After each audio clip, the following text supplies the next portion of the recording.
ইন্না লিল্লাহি ওয়া ইন্না ইলাইহি রাজিউন। কিভাবে পারলি তুই আমাদেরকে ছেড়ে চলে যাইতে? হ্যালো ভিউয়ার্স, আসসালামু আলাইকুম। সততা এগ্রো থেকে বলছি। মুরগি পালন এ টু জেড এর আজকে হচ্ছে 13তম দিন। তো আমরা সকাল সকাল চলে আসলাম খামারে। তো আজকে বাইরেও হচ্ছে অনেক রোদ পড়তেছে। তো খামারে আসার পর সর্বপ্রথম হচ্ছে আমরা জীবাণুনাশক দিয়ে হাত এবং পায়ের মধ্যে স্প্রে করে নিতেছি।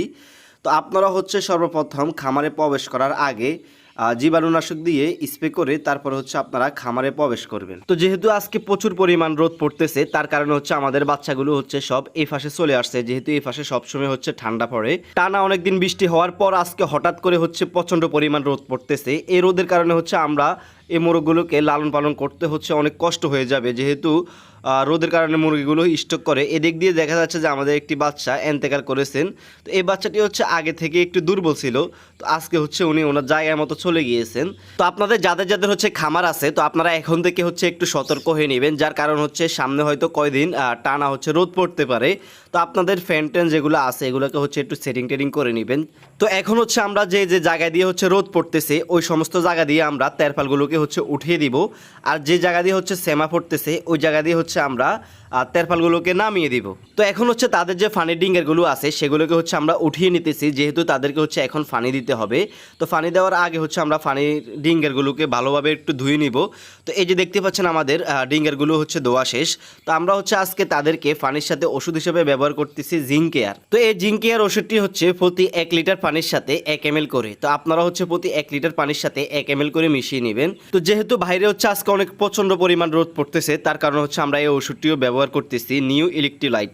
তো এটি হচ্ছে একটি গ্লুকোজ। এটি হচ্ছে প্রতি 1 লিটার পানির সাথে 1 ml করে মিশিয়ে নেবেন। তো ওষুধগুলো নেওয়ার পর হচ্ছে ওষুধগুলোকে একটু ভালোভাবে মিশ্রণ করে নেবেন, যাতে করে ওষুধগুলো একটু ভালোভাবে মিশ্রণ হয়। তো দেন আমরা হচ্ছে এখন ওষুধের পানিগুলোকে হচ্ছে ডিঙ্গারে ঢুকিয়ে নিতেছি।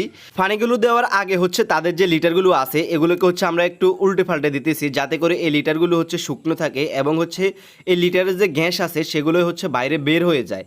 তো আপনারা হচ্ছে চেষ্টা করবেন প্রতিদিন একবার হলেও এই লিটারগুলোকে একটু উল্টে পাল্টে দেওয়ার জন্য। তো লিটারগুলো উল্টে পাল্টে দেওয়ার পর হচ্ছে আমরা এখন এই বাচ্চাগুলোকে হচ্ছে পানিগুলো দিয়ে দিতেছি, যেহেতু তারা হচ্ছে অনেকক্ষণ যাবত হচ্ছে তাদের পানি শর্ট ছিল। তো এই যে দেখতে পাচ্ছেন তাদেরকে পানি দেওয়ার সাথে সাথে কিন্তু তারা কি সুন্দর করে হচ্ছে পানিগুলোকে খেয়ে ফেলতেছে। তো এখন হচ্ছে আমরা তাদেরকে খাদ্য দিয়ে দিব, যেহেতু তাদের ডিঙ্গারে কোনো খাদ্য নাই। তো আমাদের এই বাচ্চাগুলোর বয়স চলে আজকে প্রায় 13 দিন। তো 13 দিনে হচ্ছে আমরা এখন পর্যন্ত তাদেরকে স্টার্টার ফিড খাওয়াইতেছি। তো মুরগি পালার ক্ষেত্রে আপনারা সবসময় দুইটি জিনিসের মধ্যে হচ্ছে বেশি গুরুত্ব দিতে হবে। নাম্বার 1 হচ্ছে লিটার ম্যানেজমেন্ট। আপনারা চেষ্টা করবেন আপনাদের খামারের লিটারগুলো সবসময় শুকনো রাখার জন্য। দ্বিতীয় নাম্বারে হচ্ছে ফানি।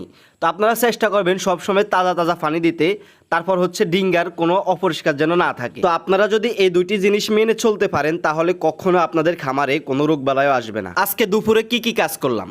তো আজকে দুপুরে হচ্ছে পানি আর হচ্ছে খাদ্য দিয়েছি। তো পানির সাথে ওষুধ হিসেবে ব্যবহার করেছি বঙ্গবেট। তো এই বঙ্গবেট ওষুধটি হচ্ছে প্রতি 1 লিটার পানির সাথে 1 ml করে। এই ওষুধটি হচ্ছে ঠান্ডাজনিত কাজ করে। তো আমাদের মুরগির বাচ্চার কোনো ঠান্ডা নাই, তারপর হচ্ছে আমরা এই ডোজটি করে দিতেছি। আজকে রাতে কি কাজ করলাম? তো আজকে রাতে হচ্ছে পানি আর হচ্ছে খাদ্য দিয়েছি। তো পানির সাথে ওষুধ হিসাবে ব্যবহার করেছি ক্যালফ্লেক্স। ক্যালফ্লেক্স এই ওষুধটি হচ্ছে প্রতি 1 লিটার পানির সাথে 2.5 ml করে ওষুধ ব্যবহার করবেন। তো আমরা হচ্ছে প্রতি 1 লিটার পানির সাথে 2.5 ml করে ওষুধ ব্যবহার করেছি। ক্যালফ্লেক্স এই ওষুধটি হচ্ছে ক্যালসিয়ামের কাজ করে। তো এটি হচ্ছে একটি ক্যালসিয়াম ওষুধ। তো আপনাদের মুরগির বাচ্চা যদি কোনো ক্যালসিয়ামের ঘাটতি থাকে সেটির কাজ করবে এটি। তো বন্ধুরা, এই ছিল মুরগি পালন এ টু জেড এর আজকে হচ্ছে 13তম দিন। তো দেখা হবে পরবর্তী ভিডিওতে। সে পর্যন্ত সবাই ভালো থাকবেন, সুস্থ থাকবেন। আল্লাহ হাফেজ।